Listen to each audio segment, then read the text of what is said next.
You think the Miami Hurricanes are unpredictable? Well, the Jekyll and Hyde nature of the SMU Mustangs is going to go a long way to deciding how this game plays out.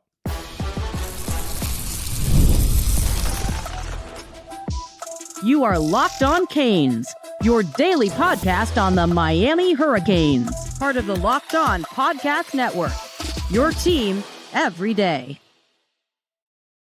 It's game day, and we get a nooner. Finally, I am Alex Donno, University of Miami alumnus, co-host of Locked On ACC, and host of Postgame on the Hurricanes Radio Network. And thank you so much to the everydayers for making Locked On Canes your first listen. We're available free wherever you get your podcasts. We're free on YouTube. We're part of the Locked On Podcast Network, your team every day. On this episode, we'll go through our game predictions one final time before the Hurricanes and Mustangs take the field in Dallas. We'll talk key matchups. We'll talk keys to victory for Miami as we bring on the man who's going to be delighting your ears and your eyes, whether you're watching and or listening on the postcast right after the game, our guy, Gries, Jim Grieshopper. Gries, hopefully another happy postcast, and you're not going to be up too late for this one. How are you, man? I'm doing great, man. There have been some late nights so far this year, and a late night last night with the Dolphins. And as you know, Alex, with our Chris Greer being gone, man, it's just a busy week. So a lot of late nights with the Dolphins this week, and a lot of late nights with the Hurricanes so far this year. Yeah, we're getting a matinee this time around. And Gries, when I talk about the unpredictability of both of these teams, okay, like I had a conversation earlier in the week with Grayson Singleton from Locked On SMU, and we both talked about the fact that like neither Miami nor SMU has played like a complete full four-quarter game of dominance, right? Now for Miami, one loss. SMU's got 3 losses. It's been a little bit better for us in South Florida than it's been for them in Dallas so far. But if you look at what a Jekyll and Hyde team SMU has been this year, Gries, I look at a couple of defensive stats for them, okay? If you start with their passing defense, which is 133rd in America out of 134 teams, and they give up over 300 yards, about 304 yards passing per game. If you look at that stat, you'd say, gosh, their whole defense must be really bad. Well, they're near the top of the country in sacks with 25 this year, despite all the passing yards they give up, and they're near the top of the nation, I think top 10 in rushing defense nationally. So it's crazy how they can be so effective in some spots and so bad in others. And offensively, I know we think of Rhett Lashley as an offensive guru and everything. He's earned that reputation over the years. But they've had some struggles this year, especially last week, where they only scored 12 points. They've got some players banged up, including their quarterback, Kevin Jennings, who has been playing through, I think, an ankle injury, really affected his mobility. So it's taken some of the sting away from their offense. But their defense, Gries, is so weird because they're really, really good up front. And in certain spots, the linebacking core is kind of a mash unit. And the defensive backs have played really poorly, but they've grabbed a lot of interceptions this year. Yeah, and that's been a problem for Carson Beck, right? Or especially in the Louisville game that the University of Miami lost. And these two teams have one thing in common too, Alex, is that they each have a conference loss. So SMU might have 3 losses, but only 1 in the conference. And they're coming off a bad loss, 13-12 against Wake Forest, right? So like you said, they're up and down, they're Jekyll and Hyde, but both teams had conference championship game aspirations at the beginning of the year. Both teams need help to get there because Virginia and Georgia Tech are undefeated and they don't really play anybody the rest of the way. So Miami might end up making the playoff without making the conference championship game, which is a real possibility if they win out, right? So we'll see, but you have to start really paying attention to these games and winning these games. This is a road game, only the second one of the year, Florida State being the first one, and they don't have many road games this season. I think only 3 total. And so with Mario Cristobal and the coaching staff, we know everybody's calling for the head of Shannon Dawson. Everybody's talking about running it to the perimeter more. Well, you play to the strengths of your running backs, right? Fletcher Jr. and Marty Brown, those are guys who are really good between the tackles. You know what I mean? But then you get a guy like Jordan Lyles back, and he goes outside. And so that's probably why you didn't see so much of the outside running game. But I'm just going to throw a name out there, and I'm going to do it now, and I'm going to ignite the flames, and the passions are going to burn. Where is Ken Dorsey? Let's get Ken Dorsey back here as the offensive coordinator. I'm serious. Let's get Ken Dorsey. Let's do whatever we have to do to get Ken Dorsey back here as the coordinator. Nobody was ever used more, bilked more, run into the ground more by the system. Before Tim Tebow ever came along, there was Ken Dorsey. All those jersey sales, all those Heisman campaign pictures and posters till McGahee blew that out of the water. But Ken Dorsey as an offensive coordinator, and maybe that lights a little more of a fire under Mario Cristobal to have someone waiting in the wings who could become the head coach. Because from where I sit, and you've said it many times, extend Corey Heatherman to a lifetime contract and pray he doesn't leave. But that dude's going to be a head coach somewhere too. I mean, you listen to him and watch him talk to the media. So both teams need help. But the defense for SMU, the biggest thing that they have going for them right now is the fact that our offense is plain and predictable. You run between the tackles, and then, look, if you cover guys down the field, double cover Daniels and Toney, then Beck will force the ball, and that will lead to interceptions. And until Miami proves otherwise, that's what I'm doing on defense if I'm SMU. Good news is, Alex, I think SMU's defensive backfield is so weak, they could quadruple cover Daniels and Toney, and they still get open. And I think that that's going to be the big key for Miami. I don't think running between the tackles is going to be a great way to approach and attack this defense. Outside, little trickery, end arounds to Malachi, maybe even a pass or two from him, getting creative the way they've been lately. I think that they could really put a lot of points up against this defense, but I could also see sacks and turnovers if Beck is not careful. And I think this game really, more than any of them so far, is, and he did it against FSU. He was fantastic. He did it against Notre Dame late. Carson Beck is the guy who's got to win this game this weekend on offense for Miami. Yeah, 100%. I mean, yeah, the SMU does have 12 interceptions on the year, which is among the best in the nation. But there's also the fact that they give up more than 300 passing yards per game. And when you talk about that being a key in this one, it's why I've been talking about this all week. I think it's so important that you started to get more receivers get involved. I mean, listen, Malachi Toney is so good. You could throw the kitchen sink at him, and he's still going to find a way to make plays, which is great. And C.J. Daniels is having a good year. But to see Tony Johnson have a breakout game last time around, to see Joshua Moore get 3 catches and start to get more involved again, because we hadn't really seen him do much since he had the big game against USF. JoJo Trader played 22 snaps. He didn't have a catch in the game, but he did play more than he'd played all year. So maybe there's more development on that side of things. So getting more weapons involved, because I do think, Gries, this is a game on paper, because one thing Miami does very well. Now, SMU has a lot of sacks, but nobody has kept their quarterback more protected than Miami's offensive line. So I still like the way in pass protection, Miami's O-line, which only allowed 1 pressure last week, I like the way they match up against any defensive line in the country, SMU's included, and when it comes to protecting the passer. So I think Beck is going to have time, and I think he's going to hit some plays down the field. Yeah, me too. And I'd like to see him work the tight ends in more this year. Cam Ward did a ton of it last year, and that's something that's really been missing. The catches out of the backfield have been few and far between. We talked about Beck checking down, and he did a great the second half against Stanford. He was really good, right? And the Miami offense looked absolutely outstanding. I hope they can keep that momentum going.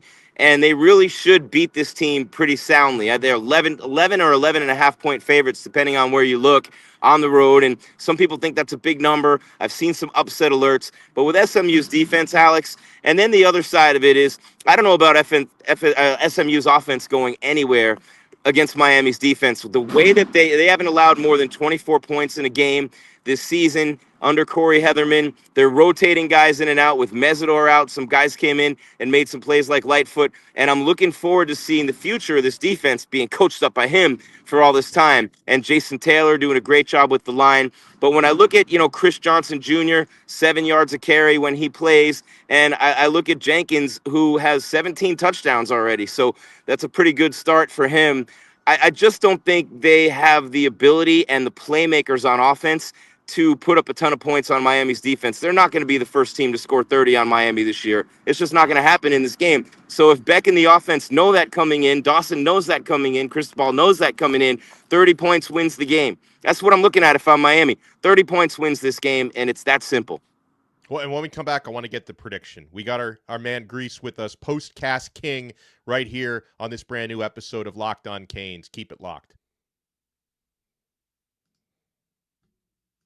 Oh, my friends, we are only getting started with Mazda. Folks, this episode is brought to you by Mazda's Moving the Game Forward. For those who believe it's not just about playing the game, it's about redefining it. There are moments that do more than just put points on the board. They move crowds, they move culture, and they keep moving the game forward. And I'll tell you what moved the game forward last week. Miami needed that win badly against Stanford. They finished strong, they started slow, but I thought the plays that sparked Miami's big second half on offense were a couple of punt returns, 31 yards and 42 yards by Malachi Toney, who's probably been Miami's best offensive player this season. Malachi Toney moved the game forward for the Hurricanes, also had a great receiving game as well. And folks, when you follow what moves you, the unexpected is only the beginning. And just like there's more to every highlight, there's more to a Mazda vehicle. Mazda, move and be moved. The weekend is here, and it's time to look back and crown this week's MVP on Who Delivered, powered by DoorDash. Just like you can win every Saturday with DoorDash Streaks, saving more every time you order, these players delivered when it mattered most. Let's break it down for your Miami Hurricanes. Guys, RUEBEN BAIN all season long has been delivering in a big way. Even when the sacks have not been there, he is the top-graded defensive player in the entire country, one of the top-graded rushing defenders in the country. And RUEBEN BAIN, even in a game where he did not record a sack last week against Stanford, had 6 quarterback hurries in the game. He has been an absolute menace, and he's someone Rhett Lashley and his staff are going to have to game plan against. So RUEBEN BAIN comes through for your Hurricanes. No hesitation, no delay. And if you've been watching week after week, that performance wasn't fluke. Bain has been on a hot streak. And just like RUEBEN BAIN delivers for the Canes, DoorDash delivers your Saturdays. With DoorDash Streaks, you save every time you order. Stack it up all season, and you could save up to $250, including $100 in DoorDash credits. Order this Saturday. Keep the streak alive. Fuel your game day only with DoorDash. Terms apply. Promo period runs through November 18th. We are also proudly brought to you by FanDuel. The NBA is back, and there's no better place to get in on the action than FanDuel, official sports betting partner of the NBA. Even if you miss the start of a game or you just want to ride the hot hand, FanDuel has live bets on everything from who will score next to fourth quarter comebacks. Plus, you can even combine your live bets into a same-game parlay for a shot at a bigger payout. It keeps every game exciting, especially when your team's making that late push. Right now, FanDuel is giving new customers $300 in bonus bets with your first $5 bet when that wins. So head to FanDuel.com and sign up to play your game with FanDuel, the official sports betting partner of the NBA. Thank you so much for making Locked On Canes your first listen here on Game Day. Miami Hurricanes, number 10 in the country, against the SMU Mustangs. SMU looking to bounce back from, as Gries mentioned, a 13-12 loss at Wake Forest. That was a tough performance for them. I'm sure they're going to be ready for this game, though, given the top 10 implications at home. It's their homecoming with Miami coming into town. You mentioned Chris Johnson, former Miami Hurricane running back who's now with SMU. We'll see if he plays. A lot of Hurricanes out there at SMU. Yeah. Romello Brinson is their top receiver. He's a former Hurricane. He's probable, so he should play. But is he banged Coaches up at all? too. I guess we'll find out. Yeah, exactly. So we'll see how this goes for them today, Gries. But what is your prediction? How do you think this game is going to end today? 38-13 Miami. I think there's a special teams touchdown in the works here. I think there's a couple of turnovers forced by the defense. And I think Carson Beck plays a really good game because I think, and I have to give Dawson credit for all the times I say bring in Ken Dorsey and all the times I say, Dawson is up Dawson's Creek, and he's getting a lot of flack, as he should right now. But I will say this. You can tell that they really coached up Carson Beck in between the Louisville game and the Stanford game. It didn't show up in the first half necessarily, but the way they came out in the second half, you saw Beck become the check. He was checking down a lot more, taking what the defense gives him. It's not that complicated, Alex, right? If they're double covering your big threats down the field, then you work it underneath to the backs and tight ends. They come up and crowd the line of scrimmage to stop the run. You can hit them with a deep ball here and there. And we've seen that with this offense where at times it has looked unbelievable, like world beaters, and then at times not so much. And with the Louisville game being an aberration and thinking about, you still had a chance to win that game, that doesn't matter anymore. You have to win out. You have to hope you somehow make the ACC title game. You don't play Georgia Tech. You don't play Virginia. And you look at those teams and you say, wow, we really need help, not only in the ACC, but in the top 10 for a bunch of teams to lose to even have a shot after losing that Louisville game. So another loss in Miami's done. But beyond that, let's have some convincing wins and kick some ass all over that field, starting with SMU. Yeah, at this point, style points do matter. I know that there are certain times, if you were undefeated, you could say just win the game, but I think style points do matter. Although my first objective is just win the freaking game, but then if you can do it with a little flair. And, talking about, the offense, I like the way that they have found some creative ways to get Malachi Toney the football. I want to see that continue to expand. Like, every time he runs the football, he's been successful. Now, I don't expect him to get 10, 15 carries a game, but if he's getting last couple games 1 carry per game on a jet sweep or an end around, maybe you do it 2 or 3 times, because when he touches the football, he's electric. Maybe you get more reps this week to Jordan Lyle to give him opportunities to bounce plays to the outside. Absolutely. And, I know when you talk about Dawson, like everyone was super fired up and kind of angry about his press conference earlier this week. But I also look at it and I say, if you're asking him, like, are you going to run to the outside more? Like, he's not going to come out and say, oh, yeah, you know what, we're going to start doing that, because then you're giving game because plan Alex away. and Gries said so. I'm going to change everything about the way I coach because Alex and Gries said I should, right? Or they're going to bring in Ken Dorsey. Well, so, Gries said that, not Alex. So I just want to clarify that was me. Yeah. No, but it's cool, and I love Dorsey. And I'm holding out hope that, like, actions will speak louder than words, right? That just, what a coach say does not necessarily reflect what's going to be in the game plan on any given Saturday. So you said 38-13 was your score for Miami? Yep. I've been a little bit, as I often am, I've been a little bit more conservative, but I do see Miami covering the spread. I'm going 28-14 Hurricanes. I would love to get into the 30s, and your idea about a special teams touchdown, I imagine you're hinting at maybe a Malachi Toney punt return touchdown is what that could look like. Absolutely. I would love to see that. He's going to break one. Yeah. He's going to break one soon enough, and I think the first one's going to be this week. He's been so close the last couple weeks. I mean, he had the one against Louisville that looked like it was going to break, but then they made up a penalty. Like, oh, wait, he moved his arm. Like, how do you catch the ball without moving your right arm? Like, what are you supposed to do? I saw your reaction to the graphic that somebody posted this week on, I think it was on X marks the spot, or X spots the mark if you listen to the Exhibit song. But you said that you didn't say anything. You commented on it, and it was Miami is what?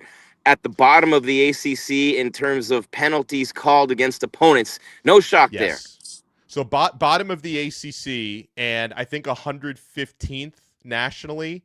So they're not calling anything against Miami opponents. And I know some people might say, well, maybe it's because Miami's not executing well enough. Gries, we see RUEBEN BAIN gets held on every play. They never call it. Like, Louisville mugged his ass the whole game.